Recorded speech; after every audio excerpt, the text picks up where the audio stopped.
السلام علیکم ورحمۃ اللہ وبرکاتہ۔ الحمدللہ وحدہ والصلاۃ والسلام علی من لا نبی بعدہ۔ معزز سامعین، سورہ انعام قرآن مجید کی 6 نمبر صورت ہے، مکی صورت ہے۔ ایسے خوبصورت مضامین اس میں اگر آپ کو کبھی تفصیل سے پڑھنے کا موقع ملے ترجمے کے ساتھ، تلاوت کے معنی ہوتے ہیں پیچھے چلنا، تو پیچھے آدمی تب چلتا ہے جب کسی کی بات سمجھے۔ خیر القرون میں یہ تصور بھی نہیں تھا کہ قرآن پڑھا جائے سمجھے بغیر، یہ تصور بھی نہیں تھا، خیال بھی نہیں تھا۔ ہمارے ہاں ضعف کے زمانے میں، کمزوری کے زمانے میں یہ بات ہوگی کہ قرآن پہ قرآن ختم ہو رہے ہیں اور ایک آیت کا معنی نہیں آتا، اور اس پہ ندامت بھی کوئی نہیں۔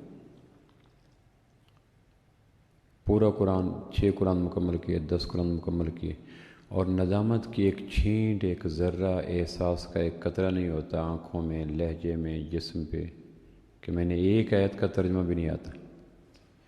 سورہ انعام کی آیت نمبر 6 میں ایک بڑا خوبصورت مضمون اللہ نے بیان کیا، ایک بڑی حقیقت سے پردہ اٹھایا۔ میں پڑھ رہا تھا سورہ انعام تو میں سوچنے لگا کہ اگر سورہ انعام کی آیت نمبر 6 پہ امت کو یقین آ جائے، شرط یقین ہے، آمن الرسول بما انزل الیہ من ربہ والمؤمنون، رسول بھی قرآن پہ یقین رکھتا ہے اور مومن بھی قرآن پہ یقین رکھتے ہیں۔ قرآن کا پہلا حق یہ ہے کہ قرآن پہ یقین کرو۔ ہمارے ہاں قرآن پہ ایمان لانا، محفوظ جاننا، آخری کلام جاننا، یہ قرآن کے حقوق ہیں۔ حالانکہ قرآن کا سب سے بڑا حق یہ ہے کہ قرآن پہ یقین رکھا جائے کہ قرآن نے جو کہا ہے وہ سچ ہے، اس کو یقین کہتے ہیں۔ تو سورہ انعام کی آیت نمبر 6 پہ اگر یقین آ جائے تو شادمانیاں، خوشیاں، صحتیں، عروج امت کی طرف یوں ہیں جیسے شام کو پنچھی آشیانوں کی طرف لوٹتے ہیں، یا جیسے طلوع آفتاب کے بعد بازاروں کی رونقیں آباد ہو جاتی ہیں، یا جیسے موسم بہار میں بغیر تکلف کے شاخیں سبز پوشاک پہن لیتی ہیں۔ تو جس طرح وہ یقینی ہے، اگر سورہ انعام کی آیت نمبر 6 پہ یقین آ جائے تو کام بن جائے۔ یقین شرط ہے۔ آیت کیا ہے؟ الم یرو، کیا یہ انہوں نے دیکھا نہیں؟ یہاں سے آغاز ہوتا ہے سوالیہ انداز میں۔ قرآن کے سمجھانے کے کئی اسلوب میں ایک اسلوب یہ ہے کہ سوال قرآن کرتا ہے۔ سوال ایسے ہے جیسے تالاب میں کوئی کنکر پھینکے اور لہریں اٹھائے۔ تالاب خاموش کھڑا ہے، کسی نے کنکر پھینکا تو ہلکے ہلکے دائرے اٹھتے ہیں۔ تو الم یرو وہی سین، وہی کیفیت، وہی مزاج رکھتا ہے جو تالاب کے اندر کنکر پھینکنے کے بعد تالاب میں دائرے بنتے ہیں۔ الم یرو، کیا انہوں نے دیکھا نہیں؟ کنہوں نے؟ ہر دور کے انسانوں نے۔ قرآن کی عالمگیریت کا تقاضا یہ ہے کہ کسی علاقے کی لکھی کتاب ہر دور کے انسانوں کے لیے قابل عمل نہیں ہوتی۔ زبانیں ختم ہو جاتی ہیں، مفہوم ختم ہو جاتے ہیں، مضامین ختم ہو جاتے ہیں۔ قرآن اگر انسانی کلام ہوتا تو ہر دور کے ہر انسان اس سے استفادہ نہ کر پاتا۔ الم یرو، کیا انہوں نے دیکھا نہیں؟ کم اہلکنا من قبلہم من قرن، ہم نے ان سے پہلے اسی زمین کے سینے پر کتنے لوگوں کو ہلاک کیا، بھولی بسری داستان بنایا، قصہ پارینہ بنایا، افسانہ بنا دیا، ہلاکت کے پردوں میں پھینک دیا۔ کتنے لوگوں کو، ان کے وہ کھنڈرات ہمارے سامنے ہیں، تاریخ کے اوراق میں تفصیل ہمارے سامنے ہے، قرآن مجید میں تذکیری پہلو ہمارے سامنے ہے۔ کتنے ایسے بستیاں تھیں آباد، شاداب، ہری بھوری، ان سے زیادہ خوبصورت، ہمارا عذاب کا کوڑا برسر ہم نے ہلاک کر دیا۔ الم یرو کم اہلکنا من قبلہم من قرن۔ تاکہ سوال ہوتا ہے کہ یا اللہ وہ کمزور تھے، قرآن کہتا ہے مکناہم فی الارض۔ انسانی دماغ میں کسی بات کے حوالے سے جو ممکنہ سوال پیدا ہونے کا امکان ہوتا ہے، قرآن اس کو بڑی جامعیت سے جواب دے دیتا ہے، چھڑے بغیر۔ یا اللہ ہلاک ہوئے تو کمزور تھے؟ نہیں، مکناہم فی الارض ما لم نمکن لکم، ہم نے ان کو اتنی طاقت دی کہ تمہیں طاقت دی نہیں، اتنا ان کو مضبوط کیا، ان کا معیشت مضبوط تھی، سیاست مضبوط تھی، ان کے سماجی تعلق مضبوط تھے، گھر مضبوط تھے، جسم مضبوط تھے۔ تم سے زیادہ اللہ لم یخلق مثلھا فی البلاد، جیسے طاقتور تمہیں بنائے کوئی نہیں۔ مدینہ منورہ میں حج کے بعد قیام کر رہا تھا تو کسی دوست نے کہا مدائن صالح چلتے ہیں، تبوک سے آگے، مدینہ سے کم و بیش 500-600 کلومیٹر دور کا سفر تھا مدائن صالح۔ صالح علیہ السلام کی قوم، جس کو قوم سمود کہتے تھے، مدینہ میں تبوک کے آگے ان کے آج بھی علاقہ موجود ہے، تو ہم وہاں چلے گئے۔ پہاڑ ہے، جیسے یہ مسجد ہے اس سے بڑا پہاڑ ہے، اس پہاڑوں گول دائرے میں پہاڑ ہے، اس پہاڑوں کو کھود کے گھر بنائے ہوئے ہیں۔ ہر گھر کے دروازے پہ عقاب کا نشان ہے۔ اندر حیران ہوتا ہے آدمی کہ ایسے ہزاروں سال پہلے جب جدید آلات نہیں تھے، پتھروں کو تراشنا، ہموار کرنا، ان کو خوبصورت بنانا، تو ان کے کھنڈرات پڑے تھے۔ اس طرح قوم عاد کے پڑے ہیں، ہمارے یہاں ہڑپا موہنجودڑو پڑے ہیں، اور کتنی ایسی برباد شدہ تہذیبوں کے حالات پڑے ہیں اثر۔ تو اللہ یہ کہتے ہیں الم یرو، تم نے دیکھے نہیں، گھومے پھرے نہیں ہو؟ اگر گھوم پھر نہیں سکتے تو تاریخ کے صفحات پہ ان کی چیخیں، ان کی فریادیں، ان کے نالے، ان کے آہوزاری، ان کی پکار تمہیں سنائی نہیں دیتی؟ اگر تاریخ کی کتابوں میں دسترس نہیں ہے تو قرآن مجید میں ان کے قوم عاد، قوم سمود، قوم تبع، قوم فرعون، قوم شعیب، وہ سب کچھ ان کے سامنے نہیں ہے؟ تو کم اہلکنا من قبلہم من قرن، یا اللہ کیوں ہلاک کیا؟ مکناہم فی الارض ما لم نمکن لکم، تم سے زیادہ طاقتور تھے جسم کے اعتبار سے، معیشت کے اعتبار سے، زراعت کے اعتبار سے، سیاست کے اعتبار سے، حکومت کے اعتبار سے، تو یا اللہ ان کے پاس اسباب و وسائل نہیں تھے۔ اللہ کہتے ہیں ارسلنا السماء علیہم مدرارا، ہم نے ان کے اوپر بارشیں برسائیں، اور بارشیں برسانے کا طریقہ جو حدیث میں آتا ہے، رات کو بارشیں برساتا اللہ ان قوموں پر تاکہ دن کی تجارت متاثر نہ ہو۔ اگر دن کو بارش ہو جائے تو کسٹمر نہیں آئیں گے، دکانیں بند ہوں گی، سامان اندر رکھنا پڑے گا۔ دن کی بارشیں تجارت کو متاثر کرتی، بارشیں رات کو برسائی جاتی اور بغیر کڑک اور چمک کے برسائی جاتی تاکہ ان کی ساؤنڈ سلیپ خراب نہ ہو، گہری نیند خراب نہ ہو، خواب اور نیندیں خراب نہ ہو۔ اور صبح تیز روشنی کے ساتھ سورج طلوع ہوتا تاکہ گلی محلوں میں جو کیچڑ ہے، جو پانی ہے، بخارات بنا کے اڑا دے۔ ارسلنا السماء علیہم مدرار، اور ہر بارش کی بوند کے اندر سونا تھا، زرخیزی تھی، برکت تھی۔ قرآن نے کتنے پانی ہے، پہاڑوں کا پانی ہے، سمندروں کا پانی ہے، دریاؤں کا پانی ہے، زمینوں کا پانی، کسی کو ماہ مبارکہ نہیں کہا، برکت والا پانی صرف بارش کو کہا۔ آج کے ایگریرین اس بات پہ متفق ہیں کہ نباتات کی دنیا میں جو فائدے بارش کے پانی کے ہیں وہ کسی اور پانی کے نہیں ہیں۔ اور قرآن کو بھی کتاب مبارکہ کا، قرآن روح کو صاف کرتا ہے اور کتاب بارش ظاہر کے پودوں کو صاف کرتی۔ تجریب انہار من تحتہم، اور ان کے نیچے نہریں جاری کی۔ اگر بارشیں رک گئی ہیں تو نہری نظام اتنا شاندار تھا کہ وہ زرخیز اور فرٹائل اور سونا بنا ہوا پانی ان کے نیچے آتا تھا۔ یا اللہ پھر کیا ہوا؟ مضبوط بھی تھے، طاقتور بھی تھے، کمزور نہیں تھے، اسباب و وسائل بے شمار تھے۔ جب بارش کثرت سے ہوتی ہے تو زراعت ہوتی ہے، جب زراعت ہوتی ہے تو تجارت چمکتی ہے۔ تجارت کا سارا سامان زراعت سے جاتا ہے، جتنی بھی اجراس بازار کے اندر ہیں اس کا را میٹیریل، خام مال کھیتوں میں تیار ہوتے ہیں۔ اگر کسی علاقے کی زراعت برباد ہو جائے اس علاقے کی تجارت برباد ہو جاتی ہے۔ تو قرآن نے تجارت کو ذکر نہیں کیا، زراعت کو ذکر کیا، چونکہ زراعت کے چمکنے سے تجارت آٹومیٹکلی چمک جاتی ہے۔ پھر یا اللہ کیا ہوا؟ ان کو ہلاک کیوں ہوا؟ ہلاک ان کو کیوں کیا؟ مضبوط تھے، طاقتور تھے، برکتیں تھیں، رحمتیں تھیں، پھر ہلاک کیوں کیا؟ تو قرآن مجید کی سورہ انعام کی آیت نمبر 6 میں یہ جو بات ہے نا، اس الم یرو کم اہلکنا من قبلہم من قرن مکناہم فی الارض ما لم نمکن لکم وارسلنا السماء علیہم مدرارا وجعلنا الانہار تجری من تحتہم، یہاں اس کے وعدے کا لفظ آتا ہے فاہلکناہم بذنوبہم۔ یہ ہے وہ یقین کرنے والی بات کہ ان کو گناہ کھا گئے، بذنوبہم، ان کے گناہ کھا گئے، گناہ نے ان کے پلے کو چھوڑا نہ۔ جس طرح شہتیر کو دیمک لگ جائے تو شہتیر کے پلے کچھ نہیں رہتا، جس طرح گرم ہوائیں چلیں تو پھولوں کی پتیوں کے پلے کچھ نہیں رہتا، اس طرح گناہ فرد میں آ جائے، خاندان میں آ جائے، معاشرے میں آ جائے، زمین آسمان کی کوئی تدبیر ان کو محفوظ نہیں کر سکتی۔ فَأَهْلَكْنَاهُمْ بِذُنُوبِهِمْ، ان کے گناہ ان کو کھا گئے۔ تو گناہ تو کئی قسم کے ہیں، عقائد کے گناہ ہیں، عبادات کے گناہ ہیں، معاملات کے گناہ ہیں، معاشرت کے گناہ ہیں، اخلاق کے گناہ ہیں، خلوتوں کے گناہ ہیں، جلوتوں کے، اور ایک گناہ اور ہے، وہ ہے معروفات کے اندر منکرات کا گناہ۔ اس کی طرف توجہ کم ہوتی ہے۔ میں پھر عرض کرتا ہوں، ایک تو ہے میکدے میں شراب پینا، ایک تو ہے سودی کاروبار کرنا، ایک ہے گانے بجانے سننا، ایک ہے سینمے میں غلط چیزیں دیکھنا، ایک ہے جھوٹ بولنا، یہ تو گناہ منکرات میں آتے ہیں۔ ایک گناہ کی نازک قسم وہ ہے جو معروفات کے اندر گناہ ہوتے ہیں، نماز کے اندر کے گناہ، اگر دینداروں کی توجہ نیکیوں کے اندر چھپے ہوئے گناہوں پہ آ جائے تو ان میں تکبر بھی دور ہو جائے اور ان کے نیکیاں بھی نتیجہ خیز ہو جائیں۔ میکدے میں شراب پینا گناہ ہے تو سجدے میں آوارہ گردی کرنا، سینمے میں سینما دیکھنا گناہ ہے اور رکوع کے اندر سینمے کی باتیں سوچنا، رات کو چوری کرنا گناہ ہے اور نماز کے اندر پورا قیام، پورا رکوع، تعدیل ارکان نہ کر کے چوری کرنا۔ تو جو معروفات کے منکرات ہیں ہم ان کو گناہ سمجھتے نہیں۔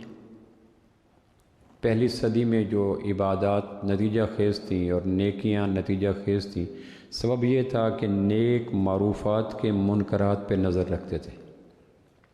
میرے روزے میں کیا غلطیاں ہیں، میرے حج میں کیا غلطیاں ہیں، میری تلاوت میں کیا غلطیاں ہیں، میرے ذکر میں کیا غلطیاں ہیں، میرے نوافل میں کیا غلطیاں ہیں، تو وہ اپنی نیکیوں کے اندر چھپے ہوئے گناہ، کھلم کھلا گناہ سے بھی خوفناک ہوتے ہیں۔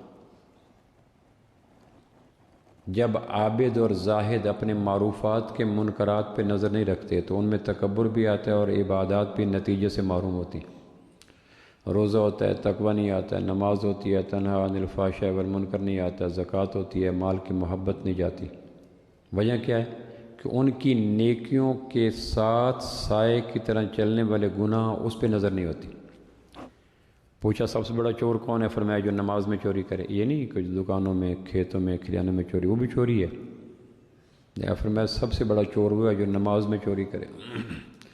مفسدات نماز ایک الگ عنوان ہے، مفسدات روزہ ایک الگ عنوان، کن چیزوں سے روزہ ٹوٹتا ہے، کن چیزوں سے نماز ٹوٹتی ہے، لیکن کن چیزوں سے نماز بے جان ہوتی ہے، وہ بے روح ہوتی ہے۔ وہ تیرے دل تو ہے صنم آشنا، تجھے کیا ملے گا نماز میں۔ معروفات کے منکرات پہ جب عابد اور دیندار نظر نہیں رکھتے تو ان کے معروفات ان کو تکبر کی طرف لے جاتے ہیں۔ تو گناہ تو کئی قسم کے، جو وجود گناہوں کا عادی بن جائے اس کو زمین آسمان کی کوئی فیور مل نہیں سکتی، اس میں بے چینی، بے قراری، بڑے بڑے ابن القیم رحمہ اللہ کے ایک دفعہ میں نے سوال بلند کیا تھا، وہ کیا چیز تھی جس نے قوم عاد کے اوپر 7 رات اور 8 دن ہوائیں چلائیں؟ وہ کیا چیز تھی جس نے قوم سمود کے اوپر فرشتوں کی چیخ مار کے ان کے سینوں کو کھول کے باہر نکال دیا؟ وہ کیا چیز تھی جس نے قوم شعیب کے اوپر شہاب ثاقب پھینکے؟ وہ کیا چیز تھی جس نے قوم فرعون کو نیل کی لہروں میں غرق کر دیا؟ وہ کیا چیز تھی؟ یہ سوال کر کے ابن القیم الداء والدواء کتاب ان کے اس میں کہتے ہیں وہ کیا چیز تھی، وہ کیا چیز تھی، آخر پہ کہتے ہیں وہ چیز گناہ تھی، وہ چیز گناہ تھی۔ تو گناہ بے شمار ہیں۔ ایک گناہ اسی سورہ انعام کی آیت نمبر 159 میں بیان کیا گیا، وہ گناہ خاص دینداروں کا گناہ ہے، وہ میں عرض کر دیتا ہوں، یعنی گناہ تو کئی ہیں۔ اور عجیب بات ہے کہ دینداروں کے اندر اگر وہ گناہ آ جائے جو کہ آ گیا ہے تو کوئی عبادت قبول نہیں ہوتی، کوئی عبادت آسمان کی طرف جاتی نہیں ہے۔ اور اس وقت 99.99% دیندار اس گناہ میں بری طرح لت پت ہیں، پاؤں کی انگلی سے سر تک، بلوغت سے کہولت تک، ولادت سے وفات تک، جس گناہ کے ہونے کے بعد ان کا رشتہ اسلام سے کٹ جاتا ہے۔ اسی سورہ انعام کی آیت نمبر 159 159 نمبر آیت میں وہ گناہ ذکر کیا گیا۔ وہ گناہ سنے پہلے، یعنی گناہ تو ہر گناہ سے بچنا چاہیے، لیکن وہ گناہ جو دینداروں کا خاص ہے، مذہبی لوگوں کا خاص ہے، ریلیجس لوگوں کا خاص ہے، اس سے بچنا، اور اس کی سزا اتنی ہے کہ مت پوچھیں۔ مجھے قرآن مجید کی جس آیت میں سب سے زیادہ جرجری آتی ہے اور طبیعت میں بوجھ آتا ہے اور ایسے وجود ٹوٹنے لگتا ہے اور حبس اور گھٹن اور کیفیت، وہ یہ آیت ہے جو سورہ انعام کی آیت نمبر 159 ہے۔ اس آیت کے اندر جو گناہ بیان کیا گیا مت پوچھیں، اب وہ سنیں۔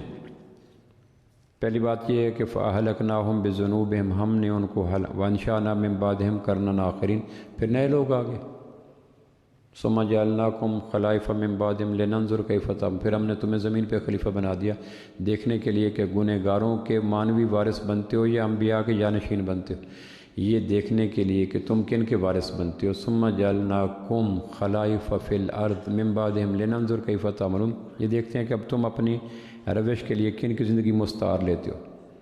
دونوں قسم کے سیمپل سامنے۔ تو سورہ انعام کی آیت نمبر 1659 میں وہ گناہ ذکر کیا ہے۔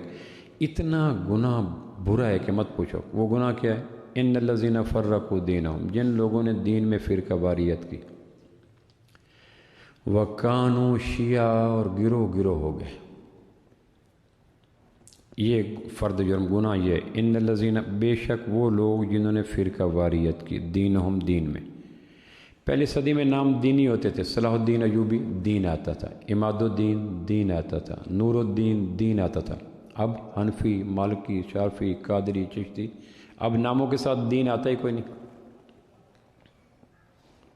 نور الدین زنگی، عماد الدین، صلاح الدین، اب نام دین والے کتنے آتے ہیں؟ کیونکہ دین کے ساتھ تعلق کوئی نہیں رہا، فرقہ واریت عام ہوگی.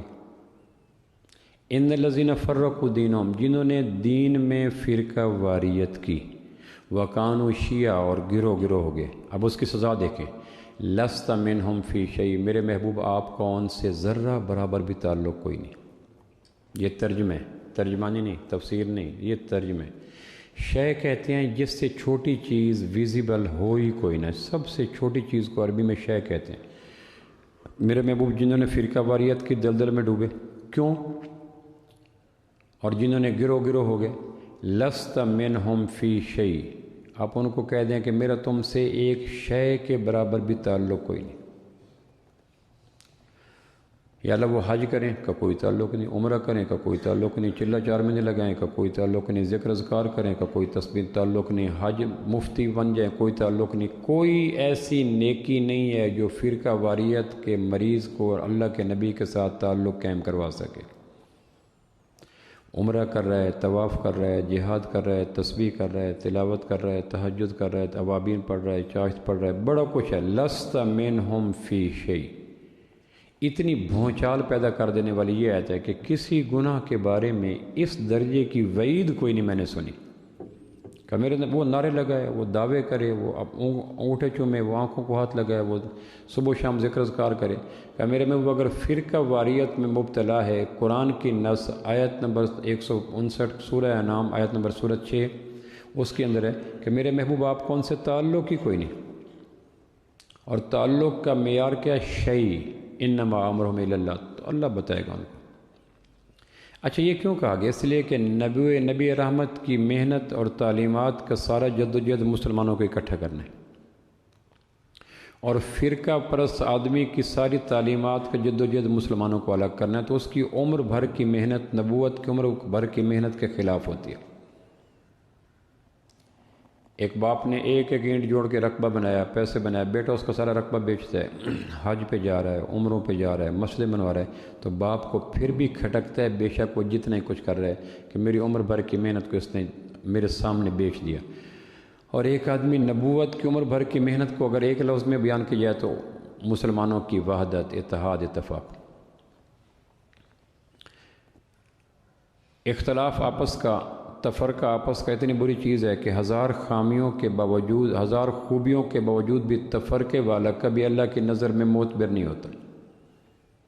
اور آپس کا اتحاد اتنی عمدہ چیز ہے کہ 1000 خامیوں کے باوجود بھی اتحاد والا اللہ کے نزدیک محبوب ہوتا ہے.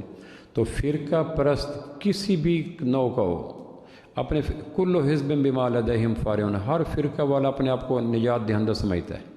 یہ قرآن کی نفسیات بیان کی.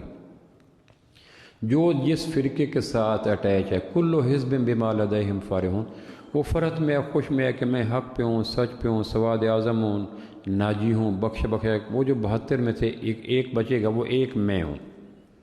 ہر فرقہ اس نفسیات کے ساتھ فرقہ پرستی کی دلدل میں روز گرتا چلا جاتا ہے. لست منہم فی شیء، آپ کو ان سے تعلق ہی کوئی نہیں. انما امرہ الی اللہ، اللہ جانے اور وہ جانے. اتنا خوفناک مرض ہے فرقہ واریت کا اور آپس میں ٹکڑے ہونے کا کہ مت پوچھو. اس لیے اس سے بچنے کا ایک شاندار طریقہ یہ ہے کہ جب بھی کوئی پوچھے آپ کون ہیں تو آپ کہیں مسلمان ہو. فرقہ پرست کسی نیک عمل کے کرنے کے باوجود اللہ کی بارگاہ میں محبوب نہیں ہو سکتا، کعبہ کے رب کی قسم. اور ہمارے ملک میں دینداروں کو، مذہبی لوگوں کو جتنا مرضی یہ اول تا آخر لگا ہوا ہے. آکاش بیل جب پھینکتے ہیں کسی درخت کے اوپر، بورڈ کا درخت ہے، کیکر کا درخت ہے، صنوبر کا درخت ہے، شیشم کا درخت ہے. آکاش بیل پیلے رنگ کی بیل جس کو عشق پیچا کہتے ہیں، ایک انگلی کے سے 10 گنا باریک ہوتی ہے، اتنی سی تار پھینک دو تو پورا اسی دن کیکر اور برگد اور بوڑ ختم ہو گیا، مہینہ 2 مہینے سال کے بعد۔ فرقہ واریت کا مرض آکاش بیل کی طرح ہوتا ہے، لگ جائے آدمی نچڑ جاتا ہے۔ وہ تہجد پڑھ رہا ہے، وہ اشراق پڑھ رہا ہے، وہ چاشت پڑھ رہا ہے، وہ عمرہ کر رہا ہے، وہ طواف کر رہا ہے، اگر فرقہ واریت کا مرض ہے، کعبہ کے رب کی قسم آمنہ کے لال سے اس کا تعلق ٹکے کے برابر بھی نہیں ہے، بے شک وہ دعوے کرتا رہے۔ اسلام دعووں پہ نہیں چلتا، اس لیے صحابہ شدید ڈرتے تھے فرقہ واریت سے کہ میری وجہ سے امت کی وحدت کی مالا کٹ نہ جائے۔ عبداللہ بن مسعود رضی اللہ کتنے بڑے صحابی ہیں، عہد اس حج کیا اللہ کے نبی کے ساتھ، حج کے صدیق اکبر کے ساتھ، حج کے فاروق اعظم کے ساتھ، تو مینا کے اندر خیمے میں جب مدینہ سے قافلہ آیا تو مینا کے خیمے میں اللہ کے نبی نے 2 رکعتیں پڑھی، صدیق اکبر نے ظہر کی 2 رکعتیں پڑھی، فاروق اعظم نے 2 رکعتیں پڑھی، 2 رکعتیں پڑھی۔ حج کیا سیدنا عثمان کے ساتھ 24 ہجری یا 25 ہجری کو، تو حضرت عثمان نے 4 رکعتیں پڑھ دی مینا کے خیمے میں۔ اب ان کے سامنے اسوہ آمنہ کے لال کا بھی تھا، شیخین کا بھی تھا، 2 رکعتیں بارہا پڑھی، ان کو یاد تھا۔ انہوں نے جب ظہر کی رکعتیں پڑھی 4 تو انہوں نے کہا یہ کیا؟ سیدنا عثمان نے 4 رکعتیں پڑھ دی، حالانکہ مینا کے خیموں میں میں مدینہ سے مکہ چلا تھا تو اللہ کے محبوب نے اور شیخین نے ظہر کی جو 4 رکعتوں والوں کو 2 پڑھی تھی، عثمان نے کیوں پڑھی؟ اس پہ اچھی بھلی بات کی، دلائل دیے، لوگوں کو بتلایا کہ میں اس کا آئی وٹنس ہوں، میں آنکھوں دیکھا گواہ ہوں، ایسا ہوا تھا۔ اتنے میں عصر کی نماز کا وقت ہوا تو حضرت عثمان نے عصر کی نماز پڑھائی تو حضرت عبداللہ بن مسعود نے 4 رکعتیں پیچھے پڑھ لی۔ تو جن کی ذہن سازی کی تھی کہ میں نے خود نماز پڑھی تھی، 2 رکعتیں تھیں، 2 رکعتیں تھیں، 2 رکعتیں تھیں، انہوں نے جب 4 سلام پھیر کے بیٹھے تو انہوں نے کہا یہ کیا کیا؟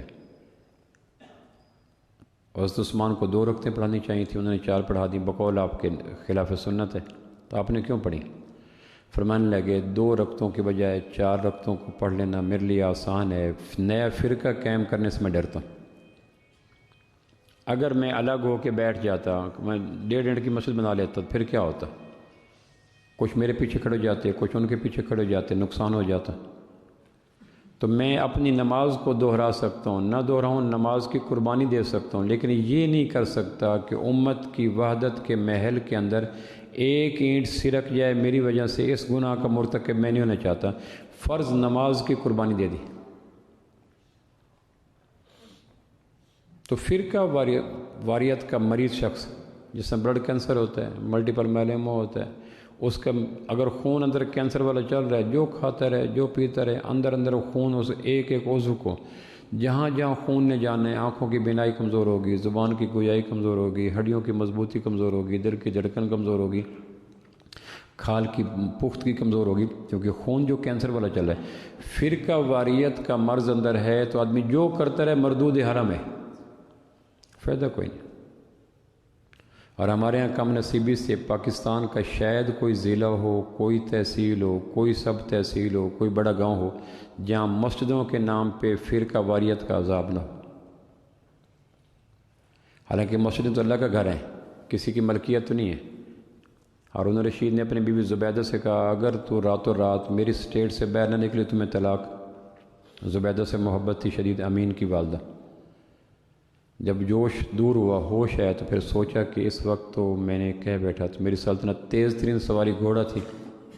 بلایا اپنے مشیروں کو کہ گھوڑے پہ بیٹھ کر راتوں رات کوئی آدمی میری سلطنت سے باہر نکلنا چاہے نکل سکتا۔ انہوں نے کہا جی سینکڑوں میل پھیلی ہوئی سلطنت ہے، 3 بر اعظم تقریباً، تو کہاں جائے گا؟ انہوں نے کہا کوئی صورت کا کوئی نہیں، بغداد میں رہتا تھا۔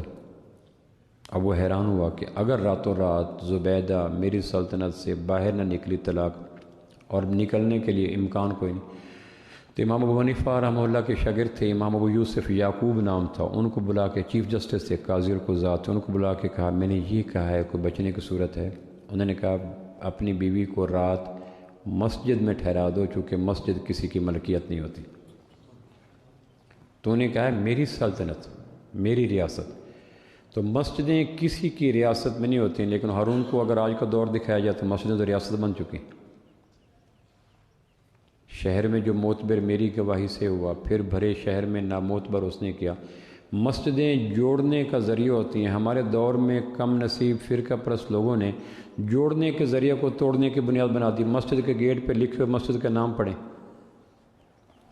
مسجد کے اندر لکھی ہوئی پھٹی کو پڑھیں، اسی نام کے انگ انگ سے حرف حرف سے زہر نکلتی ہے، آگ نکلتی ہے، انگارے نکلتے ہیں، بارودی سرنگیں بچھائی ہوئی ہیں، اور پاکستان کے سارے صوبوں کے ہر ضلع کی، ہر تحصیل کی، ہر سب تحصیل، ہر بڑے گاؤں میں یہ عذاب ہے، اور اس کو صاف ہوتے شاید صدیاں لگ جائیں۔ کارواں کے دل سے احساس زیاں جاتا رہا، اور ان کو جا کے سمجھاؤ کہ تم فرقہ واریت کے مرتکب ہو، حرام ہے سمجھ جائیں۔ وے ناکامی متائے کارواں جاتا رہا، کارواں کے دل سے احساس زیاں جاتا رہا۔ اور قرآن واضح کہتا ہے کہ اگر ان کو مسلک پرستی کی عادت بن گئی، لست منہم فی شیء، میرے محبوب آپ کا ان سے ذرہ برابر بھی تعلق نہیں۔ سب سے پہلا نقصان یہ ہوتا ہے کہ آدمی کا اللہ کے ساتھ کسی نیک عمل کی وجہ سے تعلق ہلکا سا بھی قائم نہیں ہوتا۔ آدمی اپنی دانست میں بڑا زاہد، عابد، پارسا، متقی، فلاں سے فلاں کہاں پہنچ چکا ہوتا ہے، اور فرقہ پرست بتا رہے ہوتے ہیں کہ اگر تو نے یہ کر دیا جنتی، جنت تو تیرے سے بغیر کوئی جا نہیں سکتا، جنت کے دروازے پہ تو ہوگا، ٹکٹیں تیرے، اتنا باور کرا دیتے ہیں اپنے پیٹ کا دوزخ بھرنے کے لیے کہ شاید کائنات میں کوئی اتنا بڑا مجرم ہو جتنا فرقہ پرست آدمی مجرم ہوتا ہے، یا فرقہ پرستی کی دعوت دینے والا مجرم ہوتا ہے۔ چوری کی بات، ڈکیتی کی بات، ہیرن کی بات، شراب کی بات، یہ اتنے بڑے جرم نہیں ہیں۔ امت مسلمہ کو فرقہ واریت کے اندر دھکیلنے والا سب سے بڑا مجرم ہے اور ناقابل معافی جرم کا مرتکب ہے، کیونکہ اس کا ڈنگا ہوا اپنے آپ کو مریض ہی نہیں سمجھتا بلکہ جنت کا وارث سمجھتا ہے۔ دوسرا بڑا نقصان یہ ہوتا ہے فرقہ واریت کا، جب مرض لگ جائے تو اسلام پس منظر میں چلا جاتا ہے، فرقہ پیش منظر پہ آ جاتا ہے۔ آپ کبھی دیکھیں ایک ہندو مسلمان ہوتا ہے، اس مسلمان ہونے والے ہندو کی خوشی تب ہوگی جب مسلمان ہونے کے بعد میرے فرقے میں آئے تو، یعنی اگر وہ میرے فرقے میں نہیں آیا اور مسلمان ہو گیا تو میں کہوں گا کیا فائدہ، سے بہتر تھا ہندو ہی رہتے۔ یعنی آپ اندازہ کریں کہ ایک ہندو کا، یہودی کا، سکھ کا، یہ میں فرقہ واریت کی علامات بتا رہا ہوں، اس کے سائنز بتا رہا ہوں، اس کے مرضوں کی نشانی بتا رہا ہوں، کہ اس کو کسی کے مسلمان ہونے کی خوشی نہیں ہوگی، اس کو خوشی تب ہوگی جب مسلمان ہونے کے بعد میرا فرقہ بھی جائن کرے تو، ورنہ اگر تم نے گستاخی رہنا تھا، مشرک ہی رہنا تھا، یہی رہنا تھا تو اس سے بہتر تو ہندو تھا، ہندو ہی رہتے۔ فرقہ پرست کے اندر اسلام پس منظر پہ ہوتا ہے، پیچھے چلا جاتا ہے، مسلک فرنٹ پہ آ جاتا ہے۔ میں نماز پڑھ رہا تھا، میرے سر پہ ٹوپی نہیں تھی، ٹوپی پڑی تھی کار میں، گرمی کے دن تھے، میں نے اتفاقاً وہ ٹوپی اتار کر رکھی ہوئی تھی، مسجد میں آیا تو نماز پڑھ رہا تھا، مجھے احساس بھی نہ گزرا کہ سر پہ ٹوپی نہیں ہے، چونکہ ٹوپی اتار کے چلنے کا اکثر ہوتا نہیں۔ ایک صاحب ہے، انہوں نے آ کے دیکھا میں نماز پڑھ رہا ہوں، انہوں نے میرے سر پہ ٹوپی رکھ دی، وہ جو مسجد کی پڑی ہوتی ہیں۔ قرآن میں آتا ہے خذوا زینتکم عند کل مسجد، ہر نماز کے وقت زینت پکڑ کے جاؤ۔ مسجد کی ٹوپیوں کو پہن کر میں اپنے دفتر جا سکتا ہوں، میں ولیمے پہ جا سکتا ہوں، میں کالج میں جا سکتا ہوں، میں کلاس روم میں جا سکتا ہوں۔ کراہت آتی ہے، نفرت ہوتی ہے، پریشانی ہوتی ہے، تو جو چیزیں انسانوں کے سامنے ندامت ہیں، رحمان کے سامنے فخر کیسے ہیں؟ امام ابو حنیفہ رحمہ اللہ نے ایک سوٹ سلوایا تھا قیمتی، وہ بادشاہوں کے پاس بھی پہن کے نہیں جاتے تھے، کہتے تھے کہ یہ اللہ کے لیے، شرم آتی ہے کہ اللہ کہے گا میرا سوٹ تم بادشاہوں کے پاس پہن کے چلے جاتے، اور ہم وہ سوٹ پہن کر اپنے آفس میں، دفتر میں، گھر میں، بازار میں نہیں جا سکتے۔ اس نے میرے سر کے اوپر ٹوپی کروا دی، سلام پھیرا تو بھی نماز پڑھ رہا تھا، وہ واردات مکمل اس کی نہیں ہوئی تھی، بیٹھا تھا، موقع پہ پکڑا گیا، میں نے کہا چلو شکر ہے۔ سلام پھیرا تو بڑا مکفہ، مسجع، رنگ، آنکھ میں کاجل کجل، میں نے کہا یہ واردات کا سبب کیا ہے؟ کہنے کہ نماز خلاف سنت ہے۔ میں نے کہا کسی حدیث میں ہے کہ کوئی آدمی نماز ننگے سر پڑھ رہا تھا، اللہ کے نبی یا کسی صحابی نے سر پہ آ کے ایسی پاکیزہ، اجلی، نکھری، نتھری ٹوپی سر پہ رکھ دی؟ ایک ہے سر ڈھانپ کے پڑھنا۔ میں اپنی مسجد میں نماز پڑھ رہا تھا تو میری کوہنیاں زمین پہ بچھی ہوئی تھی، اب یہ خلاف سنت ہے۔ ایک آدمی نے نماز کے اندر اس سنت زندہ کر کے میری کوہنیاں اوپر کر دی۔ میں نے کہا یہ تو حدیث سے ثابت نہیں ہے کہ نماز کے اندر ہی کام پورا کر دو۔ سلام پھیرا تو میں نے کہا اس واردات کا سبب، کہنے کے خلاف سنت تھی۔ میں نے کہا مجھے حدیث دکھلانا کہ اللہ کے نبی نے کسی آدمی کو کونے بچھائے ہوئے تھے اور ہاتھ نماز میں ڈال کے اوپر کر دی۔ ایک ہے نماز اوپر کرنا، ایک ہے حالت نماز میں اوپر کر دینا، جیک لگا دینا۔ اگلے دن وہ کتاب لے کے آیا، اس کتاب میں وہ حدیث لایا۔ میں نماز پڑھ کے بیٹھا تھا تو اس نے کہا جی وہ کتاب آ گئی۔ میں نے کہا لاؤ دکھاؤ، تو اس نے ڈرائیور کو فون کیا، ڈرائیور بیرکار میں تھا اس کا، وہ کتاب لے کے آیا۔ اس نے کتاب کھولی، کوہنیاں نماز کے عالم میں زمین پہ نہیں ہونی چاہیے۔ میں نے کہا یہ تو میرا آپ کا مسئلہ نہیں تھا، میں تھا اگر کوئی آدمی نماز کے عالم میں بچھا لے تو دوسرا آدمی نماز کے عالم میں جیک لگا سکتا ہے۔ میں یہ پوچھ رہا ہوں، یہ نہیں پوچھ رہا کہ کوہنیاں زمین پہ نہیں لگنی چاہیے یا لگنی چاہیے، وہ تو بات ہی نہیں ہے۔ بات تو یہ ہے کہ جو تم نے طریقہ واردات کیا میں اس کی حدیث مانگ رہا ہوں۔ اچھا پھر میں نے کہا اچھا یہ بتائیں کہ آپ مسجد میں آئے تو آپ کے ڈرائیور نے نماز پڑھی ہے؟ کہنے لگے نہیں۔ میں نے کہا میری کوہنیوں کو اٹھانے کی جتنی فکر تھی ڈرائیور کی نماز کی اتنی فکر ہے۔ فرقہ پرست کو دین سے غرض نہیں ہوتی، مسلک سے غرض ہوتی ہے، اور مسلک کی آڑ میں اگر عین اسلام کی بات بھی کرے تو اللہ کے ہاں مردود ہے۔ اس لیے کی ہے نا کہ تیرا مسلک کہتا ہے۔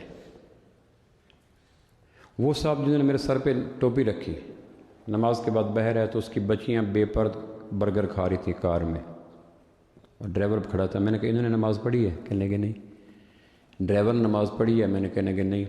تو میں نے کہا میرے سر کے ڈھانپنے کی اتنی فکر اور بیٹیوں کی نماز کی فکر کوئی نہیں۔ یہ ہے فرقہ واریت کے مضر اثرات کے، مسلک کی فکر ہوتی ہے، دین کی فکر نہیں ہوتی۔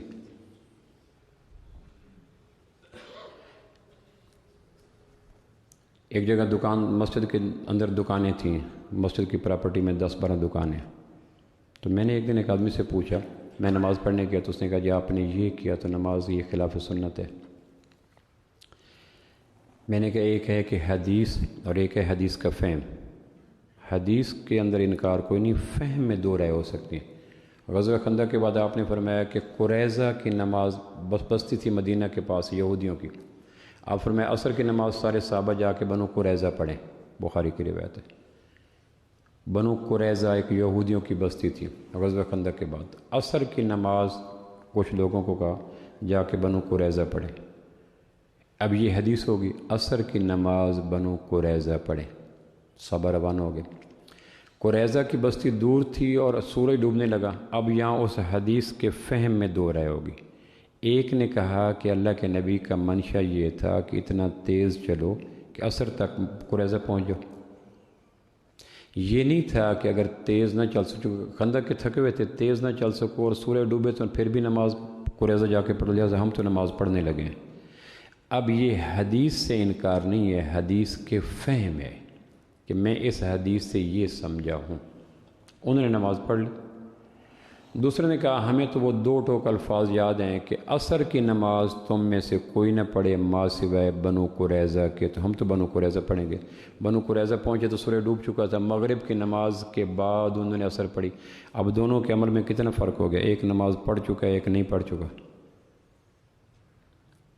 اب یہ حدیث کا فہم الگ ہو سکتا ہے، ایک آدمی میرے فہم سے اختلاف کرے تو وہ حدیث سے اختلاف نہیں ہے، میرے فہم سے اختلاف ہے۔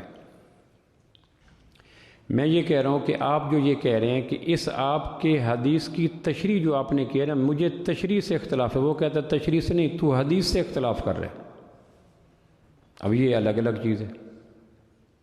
انہوں نے کہا یہ آپ نے ارشاد فرمایا تھا، تو انہوں نے نماز پڑھی راستے میں، آپ نے دونوں کو شاباش دی کہ دونوں نے ٹھیک کام کیا، حالانکہ دونوں کے کام ایک مشرق کو تھا ایک مغرب کو تھا، ایک کی نماز ادا ہوگی ایک کی قضا ہوگی، ایک نے بر وقت پڑھی ایک نے بے وقت پڑھی، لیکن فہم حدیث میں دونوں الگ الگ ہو گئے۔ اگر کوئی آدمی میری حدیث سے نکالے جانے والے نکات سے اختلاف کرے تو اس کو نکات سے اختلاف کیا جائے، حدیث سے نہ کہا جائے کہ تم نے حدیث سے اختلاف کر دی۔ ہم اپنے فہم سے اختلاف کو حدیث سے تعبیر کر کے اس کو گنہگار قرار دینے پہ خوش ہو جاتے ہیں۔ تو میں نے کہا یہ آپ کے بچوں نے نماز پڑھی؟ پھر میں نماز پڑھی تو اس نے کہا آپ کی نماز میں یہ چیزیں خلاف سنت ہیں۔ میں نے کہا اس میں آپ کے بقول یہ حدیث ہے، میرے بقول یہ حدیث ہے۔ امام احمد بن حنبل رحمہ اللہ کے نزدیک نکسیر پھوٹ جائے، خون نکلا ہے تو وضو ٹوٹ جاتا ہے۔ امام مالک کے نزدیک نہیں ٹوٹتا۔ ایک کے نزدیک وضو ثواب میں، جس طرح مسواک کر کے نماز پڑھی جائے ثواب بڑھ جاتا ہے، ثواب بڑھنے کمی کی بات نہیں، ٹوٹنا اور نہ ٹوٹنا اور رہنا۔ امام احمد بن حنبل کہتے ہیں ٹوٹ جاتا ہے، امام مالک کہتے ہیں نہیں ٹوٹتا۔ ہارون رشید نے جماعت کرائی تھی، امام ابو یوسف نے پیچھے پڑھی۔ ہارون رشید نے پچنے لگوائے تھے، جونکیں لگوائی تھی، جونکیں لگوانے سے خون نکلتا ہے۔ احناف کے نزدیک حدیث کی فہم یہ ہے، حدیث نہیں، احناف نے حدیث سے فہم یہ لیا کہ اگر وجود سے خون نکل جائے تو نماز ٹوٹ جاتی ہے۔ اب کوئی اگر احناف سے اختلاف کرتا ہے تو حدیث سے نہیں کرتا، احناف کے فہم سے کرتا ہے۔ یہ ایک نازک سی بات ہے جس کو نہ سمجھنے سے ہم اپنے فہم اور حدیث میں فرق نہیں سمجھتے اور اس کو گستاخ رسالت مآب قرار دے دیتے ہیں، حالانکہ وہ تیرے فہم کا گستاخ ہے، نفس حدیث کا اختلاف نہیں ہے۔ اب احناف کے نزدیک اگر خون نکل جائے تو وضو ٹوٹ جاتا ہے۔ امام ابو یوسف احناف کے امام ہیں، ہارون رشید نے پچنے لگوائے، جونکیں لگوائیں، اور اس جونکوں کے موقع پہ امام ابو یوسف موجود تھے اور انہوں نے نماز کرائی اور بغیر وضو کی کرائی، اور امام ابو یوسف نے پیچھے پڑھ لی۔ اب یہ وہ ثواب کی کمی نہیں تھی کہ ہاتھ یہاں باندھا جائے ثواب زیادہ ہوتا ہے، یہاں باندھا جائے کم ہوتا ہے، یہاں باندھا جائے یہ ثواب کی کمی بیشی کا مسئلہ نہیں تھا۔ وضو نماز کے فرائض میں شامل ہے، ایک کے نزدیک وضو ٹوٹ چکا ہے، ایک کے نزدیک نہیں ہوا، سلامت ہے۔ موضوع پہ مسح کیا جائے، یہ حدیث ہے۔ اب کون سے موضع ہیں تو یہ حدیث کے فہم میں اختلاف ہے، حدیث سے اختلاف نہیں ہے۔ تو ہم زبردستی اس کو حدیث کا منکر بتانے کے لیے تلے بیٹھے ہوتے ہیں، حالانکہ وہ میرے حدیث کے نکلنے والے نکات سے اختلاف کیا، حدیث سے اختلاف نہیں کیا۔ تو امام ابو یوسف سے کسی نے پوچھا کہ ہارون نے تو جونکیں لگوائی تھی، خون نکلا تھا اور جونکیں بھر بھر کے نکلی تھیں، آپ نے ان کے پیچھے نماز پڑھ لی۔ کہنے لگے ہارون کے فہم کے بقول وضو قائم رہ گیا، جب اس کا وضو قائم رہ گیا مجھے کیا ضرورت ہے کہ تیرا وضو قائم نہیں رہا۔ ہارون رشید نے ایک حدیث کے ذریعے یہ ثابت کیا کہ اس حدیث سے ثابت یہ ہوتا ہے کہ خون نکلنے سے وضو قائم رہ جاتا ہے، اس کے فہم کے مطابق اس کا وضو قائم تھا، تو جس کا وضو قائم ہو مجھے اس کے پیچھے نماز پڑھنے میں کیا حرج ہے؟ امام احمد بن حنبل سے کسی نے کہا کہ ایک آدمی کا خون نکل جاتا ہے پیچھے نماز پڑھیں گے؟ کہنے لگے امام مالک پڑھائے تو میں پیچھے کیوں نہیں پڑھوں گا؟ امام احمد بن حنبل شاگرد ہیں امام شافعی کے، امام شافعی شاگرد ہیں امام مالک کے۔ اب امام شافعی استاد ہیں امام احمد بن حنبل کے اور دادا استاد ہیں امام مالک، امام احمد بن حنبل کے۔ کہنے لگے امام مالک نماز پڑھائے میں پیچھے نہیں پڑھوں گا؟ امام شافعی نے کتاب لکھی الرسالہ، کمال کی کتاب ہے۔ دنیا کے 10 ذہین ترین دماغ اکٹھے کیے جائیں تو ایک دماغ امام شافعی ہے، ان میں سے ان کی کتاب ہے الرسالہ۔ الرسالہ کتاب لکھی تو 80 دفعہ اس کو کتابت سے پہلے پڑھا، ہر دفعہ پڑھتے تو غلطی نکلتی، پھر وہ دور کرتے، پھر دوسری دفعہ پڑھتے، پھر دور کرتے، پھر تیسری دفعہ پڑھتے، 80 دفعہ غور سے پڑھا اور 80 دفعہ غلطیاں نکلی۔ 81 دفعہ اپنے کاتب کو بلا کے کہا جو کچھ ہے لکھ دے، اللہ اس بات سے انکاری ہے کہ قرآن کے علاوہ کسی کی کتاب 100% صحیح نہ ہو سکے۔ اب بولیں، 80 دفعہ چھاننی لگائی، زیر زبر شد مز نقطہ تخریج استنباط میں لفظیں ہوتی گئیں۔ 80 دفعہ بھی اس کے بعد کہا جی جو ہے لکھ دو، اللہ اس بات سے انکاری ہے کہ روئے زمین پہ کوئی کتاب قرآن کی طرح صحیح نہ ہو۔ اب انسانوں کی سوچ ہے۔ تو دوسرا نقصان یہ ہوتا ہے کہ اسلام پس منظر میں چلا جاتا ہے، مسلک آگے آ جاتا ہے، اور جب مسلک کی بنا پہ عین حدیث پہ بھی عمل کیا جائے تو اللہ کے دین پہ تو عمل نہیں کیا گیا۔ ہجرت کر کے گئے صحابہ مدینہ میں، مائگریشن تھی، تو ایک عورت نے ایک مرد کو پیغام بھیجا کہ میں تیرے ساتھ شادی کرنا چاہتی ہوں، تو بھی ہجرت کر کے مہاجرین کے قافلے میں آ جا۔ تو وہ بھی چلا گیا، صحابی تھے، وہ بھی چلے گئے ہجرت کر کے مدینہ۔ تو جبریل علیہ السلام نے بتلایا کہ یہ شخص ہجرت کر کے دین کی خاطر نہیں جا رہا، عورت کی خاطر جا رہے ہیں، حالانکہ ساری ہجرت کے سارے تقاضے وہی تھے۔ بخاری کی روایت فرمایا بھائی جس نے عورت کے لیے ہجرت کی اس نے عورت کے لیے ہجرت کی، وہ دین پہ اپنا الزام نہ لگائے۔ جس نے مسلک کے لیے نیکی کی اس نے مسلک کے لیے نیکی کی، اسلام پہ اپنا احسان نہ کرے۔ مسجد کی دکانوں کے بیٹھنے والے لوگ جو تکبیر کی آواز سنتے ہیں، فرقہ پرست ان کو نماز کا نہیں کہے گا، البتہ اس کی نماز کی مخصوص تحقیق کے مطابق اگر کوئی کم نصیبی سے آ گیا تو اس کے سر چڑھ جائے گا۔ اب اس کو کہا جائے کہ میں تیری تحقیق کے مطابق نماز نہیں پڑھ رہا، میں حدیث کے خلاف تو نہیں پڑھ رہا، حدیث کا استنباط تیرا یہ ہے نا، تو میں اس سے اختلاف کر سکتا ہوں۔ امام مالک کہا کرتے تھے ہر شخص سے اختلاف کی گنجائش ہے ما سوائے صاحب قبر کے، اور اللہ کے محبوب کی قبر کی طرف اشارہ کرتے ان سے اختلاف نہیں ہے، چونکہ وما ینطق عن الہوی ان هو الا وحی۔ تو محدثین میں فقہا میں جو اختلاف ہوا ہے وہ اس حدیث سے استنباط کرنے میں اختلاف ہوا ہے، حدیث کا کوئی انکار نہیں کرتا، اور ہم اپنے استنباط پہ بھی ایمان کی دعوت یوں دیتے ہیں جس طرح حدیث پہ ایمان کی دعوت دی جائے، یہ ہے غلط بات۔ یہاں سے ایک ٹینشن، تناؤ، ریجڈی اور رواداری ختم ہو جاتی ہے، ٹالرنس نہیں رہتی۔ فرقہ پرستی کا نقصان یہ ہوتا ہے کہ اچھا اپنی مسجد کے اندر نمازوں کو شوق نہیں کہ اس کی نماز پڑھ لی، جانتا ہے کہ اس نے نماز نہیں پڑھی لیکن اس کی تحقیق کے مطابق نماز نہیں پڑھے گی تو اس کو دکھ ہوتا ہے۔ تیسرا نقصان یہ ہوتا ہے کہ اسلام کی اشاعت رک جاتی ہے جب فرقہ واریت عروج پہ ہوتی ہے۔ پہلی صدی میں اسلام پھیلا تو کافروں کی بستیاں در بستیاں اسلام میں آتی چلی گئی۔ وہ جو اقبال نے کہا تھا نا، تھے ہم ہی ایک تیرے مارکا آراؤں میں، خشکیوں میں کبھی لڑتے کبھی دریاؤں میں، دی اذانیں کبھی یورپ کے کلیساؤں میں اور کبھی افریقہ کے تپتے ہوئے صحراؤں میں۔ جب آدمی دین پہ ہوتا ہے تو کفر کے اسلام پہ لانے کی خواہش ہوتی ہے، جب آدمی فرقے پہ آتا ہے تو مسلمانوں کو کافر بنانے کی خواہش ہوتی ہے۔ کافر اس تلخ حقیقت کو جانتا ہے کہ مسلمان اگر دین کو لے کے چلے تو شاید کوئی کافر باقی بچ جائے، تو بچنے کا طریقہ کیا ہے؟ اس نے کہا ان میں دین کی بجائے فرقہ واریت پیدا کرو تاکہ کافروں کو مسلمان نہ کریں، مسلمانوں کو کافر کریں۔ فقہا نے لکھا ہے ایک آدمی کا دوسرے سے اختلاف تھا، برصغیر پاک و ہند میں دو بڑے بزرگ تھے، ایک کا دوسرے سے اختلاف تھا۔ جب وہ فوت ہوئے تو جو فوت ہوئے انہوں نے زندہ رہنے والے کو کافر کہا تھا۔ جب فوت ہو تو انہوں نے کہا ان کے لیے دعا کرو، جو انہوں نے شاگردوں نے کہا انہوں نے تو آپ کو کافر کہا تھا، کہنے لگے اس نے عشق رسالت کا ایک پیمانہ بنایا، اس پیمانے پہ مجھے پرکھا تو میں پورا نہ اترا، میں گستاخ ٹھہرا۔ تو جب انہوں نے دیانتداری کے ساتھ اپنے وضع کردہ عشق رسالت کے پیمانے پہ مجھے پورا نہ پایا اور پھر مجھے اگر کافر نہ کہتے تو خود کافر ہو جاتے، اگر مجھے پھر بھی کافر نہ کہتے تو خود کافر ہو جاتے۔ میں اس کے پیمانے سے اختلاف کر سکتا ہوں، جذبے سے اختلاف نہیں کر سکتا کہ تمہارا عشق رسالت کا پیمانہ صحیح نہیں ہے، میں اس پہ اختلاف کر سکتا ہوں، لیکن عشق رسالت کے جذبے سے دوسری رائے کوئی نہیں۔ جو کچھ کیا عشق رسالت کے جذبے سے مغلوب ہو کے کیا، اس لیے دعا کرو ان کے لیے۔ اسلام رک جاتا ہے اور کفر پھیلنا شروع ہو جاتا ہے۔ پہلی صدی میں جو اسلام پھیل رہا تھا، ادھر اسلام ادھر اسلام، پھر وجہ یہ تھی کہ لوگ دین پہ تھے، فرقے پہ نہیں تھے، مسلک پہ نہیں تھے، دین غالب تھا۔ اب تو کسی کو کہا جائے مسلمان ہوں تو یہ لفظی محمل ہے، دیکھتے نا پانی وانی، روٹی ووٹی، اگر روٹی نکال دو ووٹی کو، یا پانی نکال دو وانی کو، وانی کا کیا معنی ہے؟ کا کوئی معنی نہیں، پانی کے ساتھ معنی۔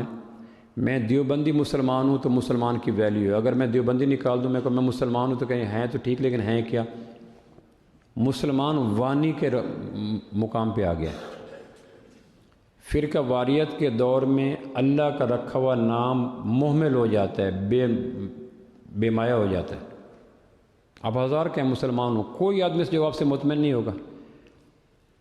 کافر ہمیں مسلمان سمجھتا ہے، اس کی مہربانی ہے، اور اللہ کرے مسلمان بھی ہمیں مسلمان سمجھ لے۔ کافروں جتنی رواداری بھی ہو جائے تمہارے کام بن جائے۔ ہماری تو مسجدوں کے مین دروازوں پہ لکھے ہوئے نام کتنا تعصب پھیلاتے ہیں۔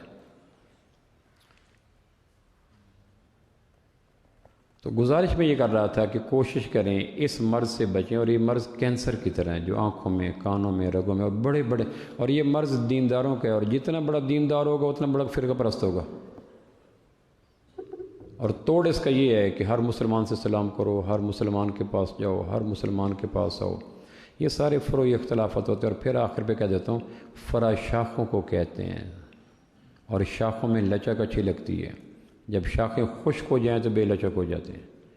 اور تمام نباتات کی بقا، دوام، استحکام صرف شاخوں کے لچکدار ہونے میں۔ جس دن نباتات کی شاخیں تنے کی طرح مضبوط ہوگی، ساری نباتات جڑوں سے اکھڑ جائے گی۔ طوفان کیوں تھک جاتے ہیں کہ شاخیں اوپر نیچے آگے پیچھے ہو کر طوفان کی ہواؤں کا پریشر نہیں بننے دیتے۔ جس دن مسلمانوں کے فروعی مثال میں لچک پہ آ گئے، اس دن کافروں کا پھر زوال شروع ہو جائے گا۔ اور جب تک یہ نہ آئے، حج کریں، عمرہ کریں، لست منہم فی شیء، اللہ کے نبی سے تعلق ٹکے کے برابر بھی نہیں ہے۔